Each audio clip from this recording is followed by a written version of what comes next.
नमस्कार दोस्तों, pro trading art में आपका स्वागत है। तो हम लोग पाइथन सीरीज में स्ट्रिंग के बारे में पढ़ रहे हैं। स्ट्रिंग के बारे में हम लोग 3 वीडियो ऑलरेडी कर चुके हैं। ये हमारा 4th पार्ट है।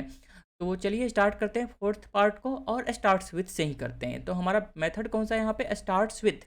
ये क्या करता है? Return true if the string starts with a specified prefix. ठीक है ना? अगर स्टार्ट होता है तो प्रीफिक्स बोलते हैं, एंड होता है तो उसे सफिक्स बोला जाता है। तो चलिए इसका एग्जांपल समझते हैं। ये भी हमारा रियल यूज केस है, ये हमें डायरेक्ट यूज कर सकते हैं। ठीक है ना? मान लीजिए हम लोग यहाँ से निफ्टी 50 का लिस्ट गेट कर रहे हैं। तो सबसे पहले आपको मैं निफ्टी 50 का लिस्ट गेट करके दिखा देता हूँ। प्रिंट यहाँ पे सिंबल्स के अंदर हमारे पास निफ्टी 50 का कंप्लीट लिस्ट है यहाँ पर। ठीक है ना? ये कंप्लीट लिस्ट रहा हमारा निफ्टी 50 का। अब इसमें हमें चेक करना है कि कौन सा ऐसा सिंबल है जो टाटा से स्टार्ट हो रहा हो, है ना? जैसे टाटा स्टील हो गया, टाटा मोटर्स हो गया, वो सब टाटा से स्टार्ट हो रहा है। तो वो हम लोग चेक कर रहे हैं, फोर लूप लगा करके चेक कर रहे हैं लिस्ट के अंदर में। अब फोर लूप कैसे काम करता है, इफ स्टेटमेंट कैसे काम करता है, वो मैं बता दूंगा। ठीक है ना? आगे आने वाली टाइम में। तो पहले इसे समझिए। इसमें से ये 3 ऐसे यहाँ पे, ये 3 है ना, ये 3 ऐसा मिलेगा जो टाटा वर्ड यहाँ से स्टार्ट हो रहा है, टाटा वर्ड से स्टार्ट हो रहा है, राइट?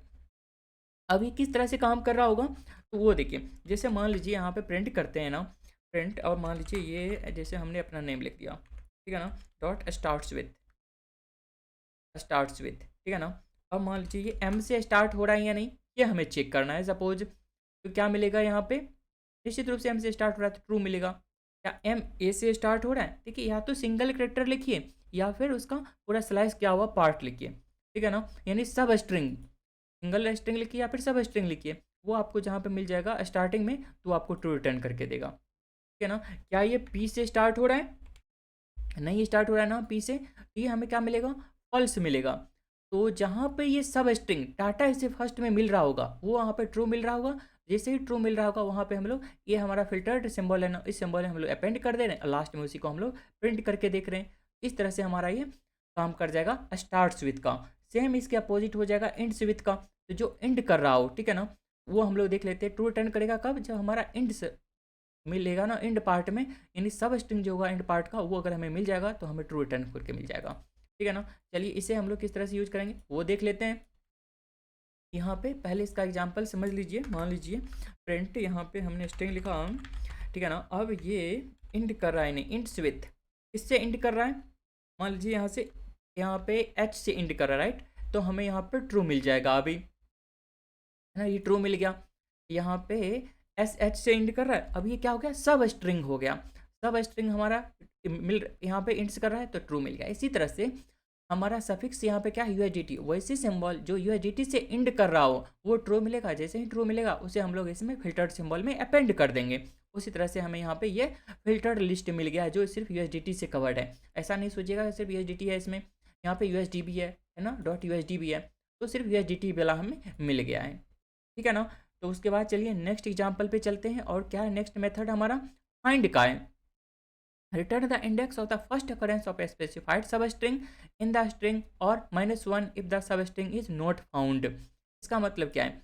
मान लीजिए इसे हम लोग यूज करते हैं ना, यहाँ पे मान लीजिए हमारे पास एक कोट है, ठीक है ना, यहाँ पे ये कोट लिखा हुआ, इसमें कहाँ पे ट्रेडिंग वर्ड है, कहाँ से स्टार्ट हुआ है सब स्ट्रिंग का, फर्स्ट कैरेक्टर बताएगा, वो हमें यहाँ पे 24 है सपोज, तो वो चीज़ हमें यहाँ पे मिल जाएगा सब स्ट्रिंग का 24। ठीक है ना? कोट हमारा स्ट्रिंग है, इस स्ट्रिंग के ऊपर हमने मेथड लगाया है और यहाँ पे हमने सब स्ट्रिंग, ये इसमें हमने वेरिएबल के रूप में होल्ड करके रखा है, इसे हमने पास कर दिया। तो इस तरह से हमें ये मिल जाएगा। कहने का मतलब क्या हुआ? प्रिंट करते हैं यहाँ पे मनीष, इस तरह से हमने लिखा, इसमें फाइंड यूज करते हैं और फाइंड में हमें देखना है यहाँ पे मान लीजिए ए कहाँ पर है, राइट? तो यहाँ पे हम लोग फाइंड करते हैं ए 01 से स्टार्ट हो रहा है तो 1 मिल गया। ठीक है ना? मान लीजिए ए एन लिखते हैं, ए एन हमने लिखा, ए एन यानी एक तरह से सब स्ट्रिंग हो गया। सब स्ट्रिंग का पहला करेक्टर कहाँ से स्टार्ट हो रहा है?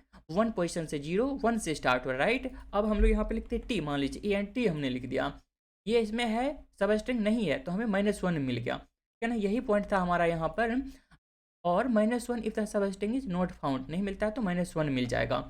उसके बाद हम लोग देखते हैं काउंट का। Return the number of the times a specified सब string appear in the string. ठीक है ना? किसी स्ट्रिंग में कितने बार वो चीज़ आ रहा है ना, वो आपको मिल जाएगा। मान लीजिए हमारे पास ये भी यहाँ पे कोट लिखा गया है, ठीक है ना। इसमें ट्रेंड कितने बार आया है तो वो हमें यहाँ पे मिल जाएगा 1। मान लीजिए इज कितने बार आया है, इज, तो यहाँ पे वो चीज़ हम लोग देखेंगे तो 1 बार आया। मान लीजिए इसमें स्पेस कितने बार आया है, चलिए ना वो देख लेते हैं स्पेस कितने बार आया है। तो यहाँ पर देखें तो 26 टाइम स्पेस यहाँ पे आया है, ठीक है ना। ये आपको बताता है कोई भी वर्ड, कोई भी सब स्ट्रिंग कितने बार आपका कंप्लीट स्ट्रिंग में एग्जिस्ट कर रहा है, उसका टोटल नंबर बताएगा, आपका टोटल काउंट करके बताएगा। तो आई होप आपको स्ट्रिंग में बहुत चीज़ यहाँ पे मैंने बता दिया, सब चीज़ समझ में आ गया होगा। किसी भी तरह का डाउट है आप निश्चित रूप से कमेंट करके पूछिएगा, मैं आपको बता दूंगा सब चीज़, ठीक है ना। इसमें मैं कोशिश किया हूँ सब चीज़ आपको कवर कर दूँ स्ट्रिंग से रिलेटेड, और इसका हम लोग प्रॉपर और भी एग्जाम्पल देखते रहेंगे समय के साथ। देखिए डाटा टाइप्स में मैं जितना चीज़ बता रहा हूँ ना अभी, वो सब एक दूसरे से कोरिलेट है। आप अगर आप नोटिस करिएगा तो सर हर जगह लिस्ट का यूज़ कर रहे हैं, स्ट्रिंग का यूज़ कर रहे हैं, टपल वगैरह का यूज़ कर रहे हैं ना, सब एक दूसरे से कोरिलेट कर रहा है।